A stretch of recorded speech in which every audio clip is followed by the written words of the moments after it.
Oak Hill presents an unabridged recording of Death Do They Part, written by J.D. Whitelaw and read by Sarah Barron. The moral right of the author has been asserted. This performance is owned by Oak Hill. Chapter 1.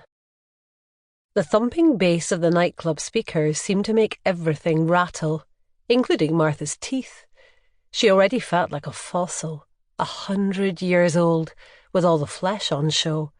On more than one occasion, in the 10 minutes she had been in the place, her jaw had almost hit the dance floor. Wave after wave of scantily clad young people washed past her.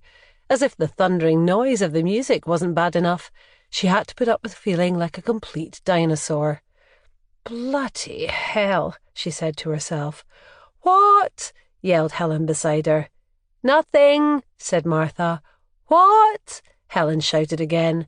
The pulsing lights danced over her just long enough to show her face all screwed up. Martha sighed, not that anyone could hear it. "I said nothing, Helen," she shouted. "Nope, I can't hear a thing," said her sister. "This bloody place. How can anyone think this is enjoyable? I feel like my head is a bike tire about to burst." Just as she finished, a huge roar went up from the crowd in the tightly packed room. Arms shot into the air, and everyone danced that bit harder and faster to the new beat. Martha felt something wet in the back of her legs. She didn't want to look down to see what it was. She only hoped somebody had spilled their drink. This was awful.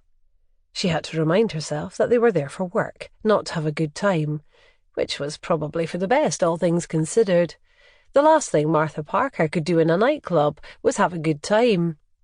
"Where's Geri?" Helen nudged her in the ribs.